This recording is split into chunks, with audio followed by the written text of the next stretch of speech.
วันโนไซโยมวนซืนดังโฟดฟืนพวกแฟนแดนลาวเสียงวันโนไซโยบอกข่าวดังเตือนเปล่าให้พวกเขาไปเอาสิไปใส่ฮานาเท่าโว้ยก็สิไปปอนบ้านเลือกกูแทนละบ่เท้า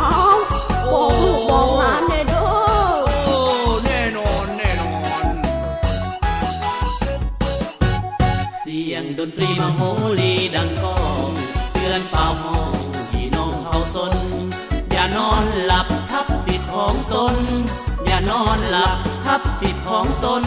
สาวลาวทุกคนจงไปเลือกผู้แทนเสียงวันโน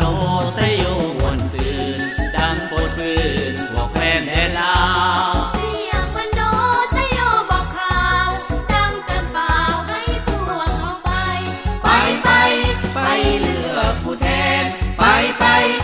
เลือกตั้งผู้แทน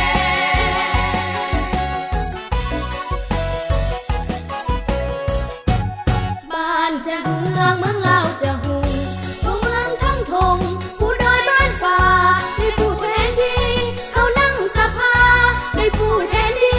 เขานั่งสภาเป็นปากเสียงลูกป้าล้านลาซื่นสม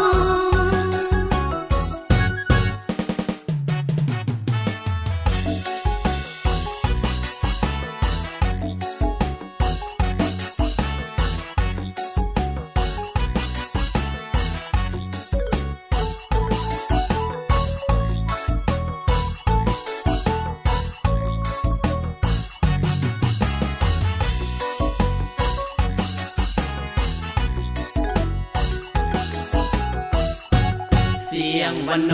ไซโยมวนซืนดังโฟดฟืนพวกแฟนแดนลาวเสียงวันโนไซโยบอกข่าวดังเตือนเปล่าให้พวกเขาไปเอาสิไปใส่ฮานาเท่าโว้ยก็สิไปปอนบ้านเลือกกูแทนละบ่เท้าบอกลูกบอกหลานเด้อแน่นอนแน่นอนเสียงดนตรีมาโหรีดังก้องเตือนเป่าห้องพี่น้องเฮาสนอย่านอนหลับทับสิทธิ์ของตนอย่านอนหลับทับสิทธิ์ของตนสาวลาวทุกคนจงไปเลือกผู้แทนเสียงวันโนไซโย